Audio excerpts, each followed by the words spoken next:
చేయాలంటే మొట్టమొదటిగా 2వ దినవృత్తాంతముల గ్రంథము 6వ అధ్యాయము 30వ వచనం చదువుకుందాం. 2వ దినవృత్తాంతముల గ్రంథము 6వ అధ్యాయము 30వ వచనం చదువుకుందామండి.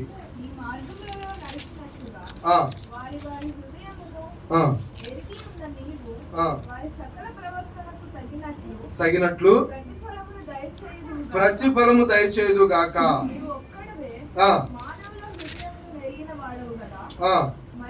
మరియు సంబంధులు గూర్చియు చాతుల చేతులను గూర్చియు వచ్చి తిరిగి చాలు. ఇక్కడ మనం గమనించినట్లయితే ఇక్కడ భక్తుడు తెలియజేస్తున్నారు, వారు నీ యందు భయభక్తులు కలిగి నీ యొద్దకు వచ్చి నీ ఇంటిలో చేరి నీ సన్నిధిలో ప్రార్థించినప్పుడు, నీ సన్నిధిలో మొరపెట్టుకున్నప్పుడు నీవు వారికి ఏమిస్తావంటండి? దయ చొప్పున ప్రతిఫలం ఇస్తావు. ఎందుకు అంటే భయభక్తులు కలిగి ఉన్నారు కాబట్టి. ఈ సమయంలో ఈ 500 సంవత్సరాన్ని మనం అనుభవించడానికి మనం ఏం చేయాలంటే మొట్టమొదటిగా దేవుని యందు భయభక్తులు కలిగి ఉండాలి. అదేంటన్నా, మేము రక్షించబడ్డాం, మారు మనసు పొందాం, దేవుని యందు భయభక్తులు కలిగి జీవిస్తున్నాం కదా అని అంటావేమో. అంటాం, నిజమే. కానీ కొన్నిసార్లు మన జీవితంలో ఏమవుతుందంటే భయము భక్తి తొలగిపోయేగా ఉంటాయి. పిల్లలారా, భయము భక్తి ఇవి ఉన్నాయి కానీ పేరుకు మనలో ఉన్నాయి అనుకుంటాం. కానీ కొన్నిసార్లు ఏం చేస్తామంటే నేనేమన్నా తక్కువ తిన్నానా, ఆయన కంటే నేనేమన్నా తక్కువ, ఆమె కంటే నేనేమన్నా తక్కువ, నా బిడ్డలను నేను పోషించాలా, వారే పోషించుకుంటారులే, నేనేమి ఇప్పుడు దాకా పెంచానుగా పెంచాలా అని కొన్నిసార్లు తల్లిగా తండ్రిగా భార్యగా భర్తగా అనుకుంటూ ఉంటాం. అయితే పిల్లరా, కారణం ఏమిటో తెలుసా? ఆ క్షణాల్లో అవి మర్చిపోతాం మనం. వాళ్ళు ఎలా అన్నారని, వీళ్ళు ఎలా అన్నారని అవి మర్చిపోయి దేవుని యందు భయభక్తులు మర్చిపోయి మన ఇష్టానుసారంగా మాట్లాడుతూ ఉంటాం. తర్వాత మళ్ళీ వెళ్ళిపోతాం. అయితే దీనివల్ల నష్టపోతాం. అయితే దీని ప్రభు అంటున్నాడు, దేవుని యందు భయభక్తులు కలిపి నిలిపితే దేవుడు మనకేమిస్తాడండి? ప్రతిఫలం ఇస్తాడు. ఎందుకంటే మన ప్రభు వారు కూడా భయభక్తులు కలిగి లోకంలో జీవించాడండి. 30 సంవత్సరాల వరకు తల్లికి తండ్రికి ఎంత భయభక్తులతో జీవించాడో తెలుసా? ఎంత భయభక్తులు. ఎవరండి ఆయన? దేవుని కుమారుడు. దేవుని కుమారుడు వచ్చి నా తండ్రి నన్ను వేరే పనికి పంపించాడు, మీకు పని చేయాలా అని అనలేదండి. నువ్వెలా చెప్పగలవానా? చెబితే ఇక్కడ రాసేవాడు కదా, అందుకని చెప్పగలుగుతాడు. కాబట్టి దేవుని బిడ్డ, అంత గొప్ప మరి ప్రేమ కలిగిన దేవుడుగా ఈ లోకానికి వచ్చి తండ్రి మాటకు భయభక్తులు చూపించి విధేయత చూపించి తల్లి తండ్రికి ఆయన విధేయతతో నడుస్తూ వచ్చాడు. కాబట్టి దేవుని బిడ్డ, ఈ యొక్క మధ్యాహ్న కాల సమయంలో నీవు నేను ప్రభు యొక్క బలలో పాలు పంపులు పొందడానికి సిద్ధపడుతున్న మన జీవితంలో భయభక్తులు కలిగి ఉన్నామా? ఉంటే మంచిది, దేవునికి మహిమ కలుగును గాక. ఒకవేళ లేకపోతే ఈ దినము, ఈ నూతన సంవత్సరంలో ప్రభా నీవు నాకు మంచి సంవత్సరం ఇవ్వాలని ఇష్టపడుతున్నావు, మేలు కలిగిన సంవత్సరం ఇవ్వాలని ఇష్టపడుతున్నావు, సంతోషించే సంవత్సరం ఇవ్వాలని ఇష్టపడుతున్నావు, విజయం ఇచ్చే సంవత్సరం ఇవ్వాలని ఇష్టపడుతున్నావు, విడుదల సంవత్సరం ఇవ్వాలని ఇష్టపడుతున్నావు, విముక్తి కలిగిన సంవత్సరం ఇవ్వాలని ఇష్టపడుతున్నావు. అయితే అవి నేను పొందుకోవాలంటే నా జీవితంలో కొన్నిసార్లు భయమును విడిచిపెడుతున్నా, కొన్నిసార్లు భక్తిని విడిచిపెడుతున్నా, కొన్నిసార్లు 2 విడిచిపెడుతున్నాను. ప్రభా నన్ను క్షమించవా అని అడిగితే మన దేవుడు దయగలిగిన దేవుడు. క్షమించి దయతో మనకు ప్రతిఫలం ఇవ్వడానికి సిద్ధంగా ఉన్నాడు. కాబట్టి మొట్టమొదటిగా ఈ 500 సంవత్సరాలు మన జీవితంలో అనుభవించాలి అంటే ఒకటి ఏంటండి? దేవుని యందు భయభక్తులు కలిగి ఉండాలి. రెండోదిగా మనం చూస్తే చూడండి, రెండోదిగా మనం గమనించినట్లయితే ఏం కలిగి ఉండాలి అంటే కీర్తనల గ్రంథము 5వ అధ్యాయము 12వ వచనం చదువుకుందాం. యెహోవా నీతిమంతులను ఆశీర్వదించువాడవు నీవే, కేడెముతో కప్పినట్లు నీవు వారిని దయతో కప్పెదవు. చాలా కావున నీ నామమును ప్రేమించి వారు నిన్ను గురించి ఉల్లాసించుదురు. చాలండి. రెండోదిగా మనం గమనించినట్లయితే ఆయన దయతో మనల్ని కప్పుతాను అంటున్నాడు. ఎప్పుడు అంటే ఆయన మనల్ని ఆశీర్వదిస్తాను అంటున్నాడు. ఎప్పుడు అంటే ఆయన నీతిమంతుడు కనుక మనం కూడా ఏం చేయాలండి? నీతిగా జీవించాలి. ఈ లోకములో నీతిమంతులముగా మనం జీవించాలి.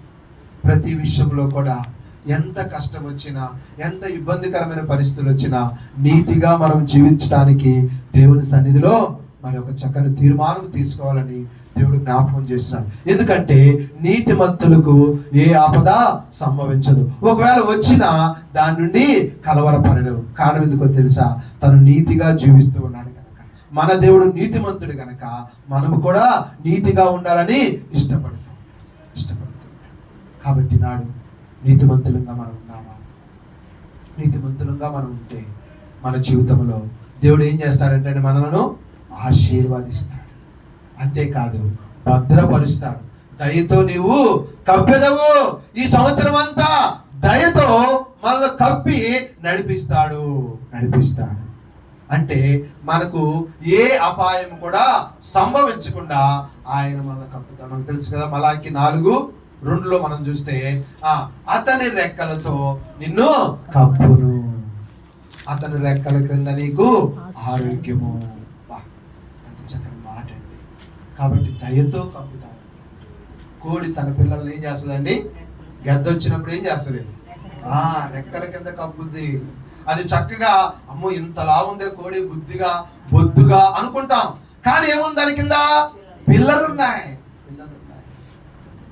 పిల్లలన్నీ బయటకు వస్తే ఎలా ఉంటుంది అది? అమ్మా నాలాగా పక్కగా ఉంటుంది. నేను పక్కగా ఉన్నానా? కాబట్టి అంటే అలాగున తన రెక్కల కింద కప్పినట్లు ప్రభువారు కూడా ఈ నూతన సంవత్సరములో, హితవత్సరములో, సునాద సంవత్సరములో, విజయం ఇచ్చే సంవత్సరములో, విడుదల సంవత్సరములో, ఇంకోటి ఏంటండి,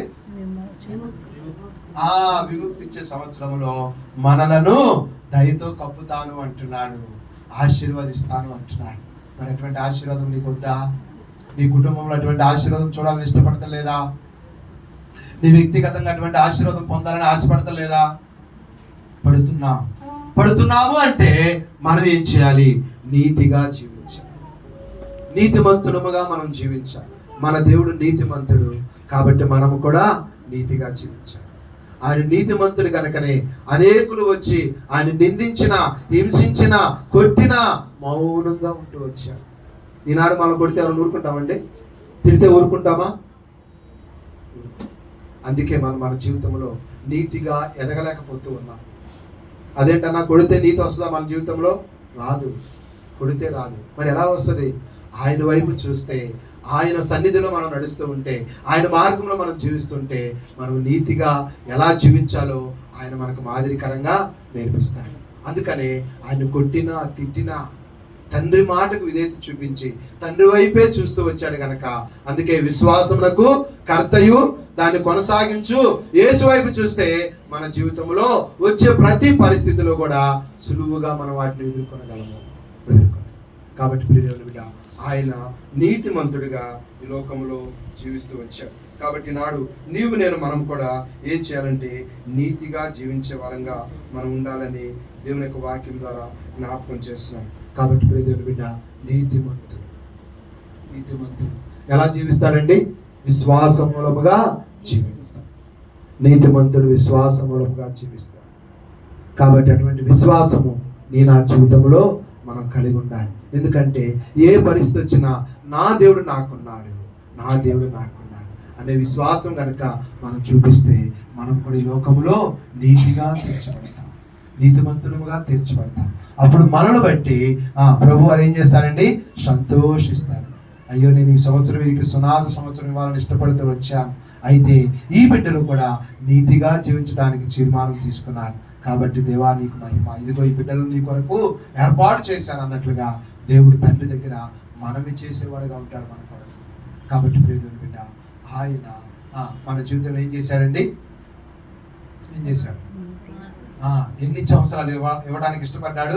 5. ఈ 5 ఇవ్వడానికి ఇచ్చినప్పుడు మనం ఏం చేయాలంటే, ఒకటి దేవుని యందు భయభక్తులు కలిగి ఉండాలి. రెండోది నీతిమంతులముగా జీవించాలి. మూడోదిగా మనం గమనించినట్లయితే యెషయా గ్రంథము 30వ అధ్యాయము 18వ వచనం చదువుకుందాం. కావున నీ యందు దయ చూపవలెనని యెహోవా ఆలస్యము చేయుచున్నాడు, మిమ్మును కరుణింపవలెనని ఆయన నిలవబడి ఉన్నాడు. యెహోవా న్యాయము తీర్చువాడు, ఆయన నిమిత్తము కనిపెట్టుకునే వారందరూ కూడా ఎవరంటండి? ధన్యులు అని. కాబట్టి మన జీవితంలో మూడోదిగా మనం చేయవలసింది ఏమిటంటే ఆయన కొరకు కనిపెట్టుకోవాలి. అయ్యో నేను ఇలా అనుకున్నానే, అయ్యో నాకు ఇది దొరుకుద్ది అనుకున్నానే, అయ్యో నా కుటుంబంలో జరుగుద్ది అనుకున్నానే, ఏంటి ఇంకా జరగలేదు ప్రభా, ఏంటి ఇంకా రాలేదు ప్రభా, ఏంటి నేను ఆశ దొరకలేదు ప్రభా అని అనుకుంటున్నావేమో. అయితే ఆలస్యం చేస్తుంది ఎందుకో తెలుసా? నీ కోసమే. ఆయన దయగలిగిన దేవుడు కనుక నీ మీద దయ చూపించి ఆలస్యం చేస్తున్నాడు. ఎందుకంటే ఇంకా మంచిది నీకు ఇవ్వాలని ఇష్టపడుతూ ఉన్నాడు. అయితే మనం ఏం చేయాలంటే అండి, ఆయన కొరకై కనిపెట్టుకోవాలి. ఆయన ఇచ్చే వరము కొరకై, ఆయన ఇచ్చే ప్రతిఫలము కొరకై, ఆయన ఇచ్చే బహుమానము కొరకై మనం కనిపెట్టుకోవాలి. కనిపెట్టుకుంటే మన జీవితంలో దేవుడు అనుగ్రహిస్తాడు. అప్పుడు మనం ఏమవుతాం? ఈ లోకంలో ధన్యులమవుతాం. ఇట్టి స్థితి గలవారు ధన్యులు, యెహోవా తమకు దేవుడు కాగల జనులు ధన్యులు అని చెప్పి రాయబడుతుంది కీర్తన 140. కాబట్టి దేవుని బిడ్డ, అలాగున మనం ఆయన కొరకు కనిపెట్టుకునే వారంగా ఉంటే ఈ 5 సంవత్సరాలు మనము ఈ సంవత్సరంలో అనుభవిస్తాం. నాలుగోదిగా మనం చూస్తే చూడండి, నాలుగోదిగా మనం గమనించినట్లయితే ఇర్మియా గ్రంథము 31వ అధ్యాయము 1-2 వచనాలు చదువుకుందామండి.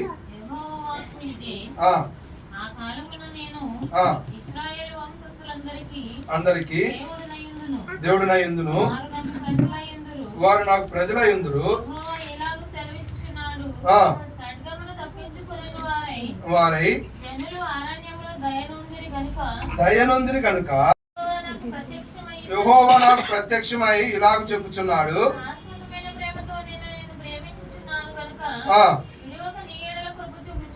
అదండి ఆయన శాశ్వతమైన ప్రేమతో, ఆయన దయ చొప్పున నన్ను ప్రేమిస్తున్నాడు. ఎలాగంటండి? శాశ్వతమైన ప్రేమతో నేను నిన్ను ప్రేమిస్తున్నాను. కాబట్టి విడువక, నిన్ను విడువను, విడువక నీడలా ప్రేమ. కాబట్టి నాడు నేను మనం కూడా ఏం చేయాలంటండి?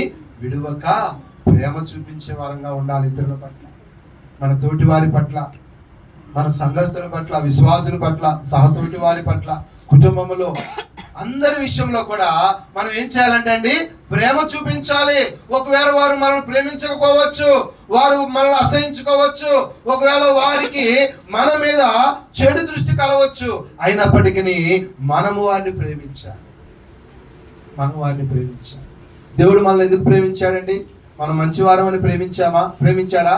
కాదండి. మనం ఇంకా పాపులమై ఉండగా దేవుడు మనలను ప్రేమించాడు కనుకనే ఆయన కృపనిచ్చి రక్షించుకున్నాడు. మరి ఈనాడు మనమే పాటి వారం ఇందాక చూస్తూ వచ్చాం. ఈనాడు మన జీవితంలో మనం ఏం చేస్తున్నామంటే అలా ఉండలేకపోతున్నాం, అందుకే నష్టపోతూ ఉన్నాం. అయితే నాడు అలా ఉండకుండా ప్రేమించే మనసు కలిగి ఉండాలి. ఎందుకంటే మన దేవుడు ప్రేమామయుడు అనేటువంటి దేవుడు, ప్రేమాస్వరూపి అనేటువంటి దేవుడు. మరి అటువంటి ప్రేమాస్వరూపికి దేవుడుగా పొందుకున్నటువంటి మనం కూడా ఇతరులకు ఏం చూపించాలండి? ప్రేమ చూపించాలి కదా. ప్రేమ చూపిస్తే నా మందిరానికి రావచ్చు కదా అని మనం ఏం చేయగలం? చెప్పగలం. అదే ప్రేమ చూపించలేదు అనుకోండి, చెప్తామా వాళ్ళకి? చెప్పలేము. మరి నాడు మన కుటుంబంలో భర్తకో, భార్యకో, బిడ్డలుగా చెప్పలేకపోతున్నాం. కారణం ఏమిటి? ఆ ప్రేమ చూపించలేదు. నా విషయంలో నేను కూడా ఒప్పుకుంటున్నాను, నా బిడ్డల విషయంలో ప్రేమ చూపించలేదు నేను వాళ్ళకి. అయితే వారు ఎటువంటి ప్రేమ చూపించారో నాకు, నేను మొన్న డ్యూటీలోకి వెళ్తే అక్కతో వాళ్ళు అన్నారంట, ఎవరయ్యా ఈ బిడ్డ? మా అబ్బాయేనండి అందంట. అయ్యో మీ అబ్బాయా? ఎప్పుడు మాట్లాడినా, ఎప్పుడు కలిసినా దేవుడు నాకు మంచి తల్లిదండ్రులు ఇచ్చాడండి, మంచి తల్లిదండ్రులు ఇచ్చాడు. అని చెప్పేవాడంటండి. మంచి తల్లిదండ్రులు ఇచ్చాడు నాకు, మంచి తల్లిదండ్రులు అని చెప్పేవాడంట. మొన్నాడు చెప్తుంటే ఏడుపు వచ్చేస్తుంది. కారణం, నేను అంతగా వారిని ప్రేమించలా. కానీ ప్రేమిద్దాం అనుకునే సమయానికి నీ వల్ల కాదు వారికి ప్రేమ చూపించడం, నేను చూపిస్తాలే వదిలే అని చెప్పి దేవుడు తీసుకెళ్ళాడు. దేవునికి మహిమ కలుగునే కాక. కాబట్టి ప్రేమ ఎందుకు ఈ మాట జ్ఞాపకం చేశానంటే, నాకు తెలియదు మా తల్లిదండ్రులు, దేవుడు నాకు మంచి తల్లిదండ్రులు ఇచ్చాడండి అని ఎప్పుడు అడిగినా అంటే ఎప్పుడు వారితో కలిసిన తల్లిదండ్రుల మాటే చెప్తా ఉండేవాడు. తల్లిదండ్రుల గురించి చెప్తా ఉంటాడు అని చెప్పి అతను కూడా ఏడుస్తున్నాడు. అయ్యో నీ బిడ్డ అండి. కాబట్టి దేవుని బిడ్డ ఈనాడు అంటే ఎందుకు ఈ మాట జ్ఞాపకం చేశానంటే, ప్రేమ ఈనాడు ప్రేమ చూపించకపోతే ఏమవుతారో తెలుసా అండి? దారి తప్పిపోతారు. ఒకప్పుడు కలిసి ముగ్గురు మందిరంలో పనిచేసేవాళ్ళం, పరిచయం చేసేవాళ్ళం, ముగ్గురు చూసేవాళ్ళం. వాళ్ళు తెలుసా? అన్నదమ్ములనేవాడు, అన్నదమ్ములనేవాడండి. కానీ ఇప్పుడు కూడా అప్పుడప్పుడు వస్తాడు పరిచర్యకి అదే మందిరంలోకి వస్తాడు. కానీ ఏమంటాడు తెలుసా? నానా నేను మానలేకపోతున్నాను నానా. ఒకవేళ నేను మానాలన్నా కానీ నా స్నేహితుడు ఊరుకోవటం లేదని చెప్తూ వచ్చేవాడండి. అయితే నేను ఒకటే మాట అన్నా, నానా మనం ఏ పాటి వారం, దేవుడు మనకు శక్తి ఇస్తాడు, దేవుడు మనకు విజయం ఇస్తాడు. కాబట్టి ప్రభువుని అడిగంటే, నేను అడుగుతున్నాను నాన్న, నేను ప్రార్థన చేసుకుంటున్నాను నాన్న అనేవాడు. కాబట్టి ప్రియ దేవుని బిడ్డ, కనుకనే ప్రియమైన వాళ్ళారా, మీ అందరి ముందు నేను ఒప్పుకుంటున్నా, ఒకవేళ మీరు అటువంటి ప్రేమ చూపిస్తున్నారు నాకైతే తెలియదు, కానీ నేను వారికి ఆ ప్రేమ చూపించలేకపోయాను. మొన్న వాడు చనిపోయినప్పుడు నాకు అదే ఏడుపు వచ్చింది. ప్రభా, నేను వారికి తగినంత ప్రేమ చూపించలేకపోయాను ప్రభా, అందుకే బిడ్డను కోల్పోయానని బాధపడుతూ వచ్చి. అయితే ప్రియమైన వాళ్ళారా, చేరి ఉన్న వాళ్ళారా, అంటే మీరు చూపించట్లేదు నేను చెప్పట్లేదు, కానీ ఇప్పటి నుంచి అయినా అటువంటి ప్రేమ భార్య మీద భర్త, భర్త మీద భార్య, బిడ్డల మీద, తల్లిదండ్రుల మీద, అత్తమామలు అందరి మీద మనం కనుక చూపిస్తే మన కుటుంబంలో విజయము, విడుదల, సునాదము, హితవచనం అంటే మేలు కలిగే సంవత్సరముగా ఈ సంవత్సరం ఉంటుంది. కాబట్టి నాలుగోదేనండి, 1 భయభక్తులు కలిగి ఉండాలి, 2 నీతిమంతులంగా జీవించాలి, 3 ఒకరు కనిపెట్టుకోవాలి, 4 శాశ్వతమైన ప్రేమ మనపై చూపించాడు కనుక అంత ప్రేమ చూపించకపోయినా కనీసం కొంత ప్రేమైనా మనం చూపిస్తే మన కుటుంబంలో గొప్ప ధన్యులంగా చూపించాలి. కాబట్టి అటువంటి ప్రేమ కలిగిన వారంగా ఈ సంవత్సరం మనం జీవిద్దాం. 5వదిగా ఆఖరిగా చూసుకొని ప్రభు యొక్క బలలో మనం పాలు పొందుకుందాం. చూడండి, 5వదిగా మనం గమనించినట్లయితే సామెతల గ్రంథము 3వ అధ్యాయము 3-4 వచనాలు చదువుకుందామండి. సత్యమును ఎన్నడూ నువ్వు విడిచిపోనీయకము, ధరించుకొనుము. చాలు. ఇక్కడ మనం గమనించినట్లయితే ఆఖరిదిగా 5వదిగా మన దేవుడు దయగలిగిన దేవుడు కాబట్టి ఆయన సత్యవంతుడైనటువంటి దేవుడు. అందుకే అంటాడు కదా, నేనే మార్గమును సత్యమునై నేను దయాళుడు. ఇందాక మనం చదువుకున్నాం 7వ అధ్యాయము 3వ వచనం 2వ దినోత్తరం ఏం చదువుకున్నామండి? యెహోవా దయాళుడు. కాబట్టి ఆయన దయగలిగిన దేవుడు, సత్యవంతుడైనటువంటి దేవుడు. కాబట్టి మనము కూడా ఎన్నడూ ఆ దయను, సత్యాన్ని మనం సత్యముతో నడవాలి. అప్పుడు పలానా వాడు చూసాము, యేసు ప్రభు నమ్మిన బిడ్డ ఇలా ఉంటాడేమో, ఇలా ఉంటదేమో, కాబట్టి నేను కూడా నమ్ముకుంటే నా జీవితంలో కూడా ఇలా ఉంటానేమో అనేటువంటి అనుభవంలోనికి మనము వచ్చే వారముగా ఉండాలని దేవుడు జ్ఞాపకం చేశాం. కాబట్టి 5వదిగా దయను, సత్యమును ఎన్నడూ మనము విడవకూడదు. అంటే ప్రభువుని విడవకూడదు. అదే విషయంలో అటువంటి దయ మనం ఇతరులకు చూపించాలి. అటువంటి సత్య మార్గములో మనం నడుస్తూ అనేకులకు నడవాలని చెప్పాలి. అందుకే దేవుడు మన జీవితంలో మరొక సంవత్సరం ఇచ్చాడు. అందుకే యేసు ప్రభువారి లోకానికి వచ్చాడు. ఒకవేళ ఈ 5 అనుభవంలోనికి సంవత్సరంలోనికి నువ్వు రావాలని ఇష్టపడితే ఈ 5 అనుభవంలో నువ్వు జీవించడానికి ఇష్టపడు. ఒకవేళ ఈ 5 అనుభవంలో నువ్వు ఉన్నావా, మంచిది, దేవుడికి మహిమ కలుగును గాక.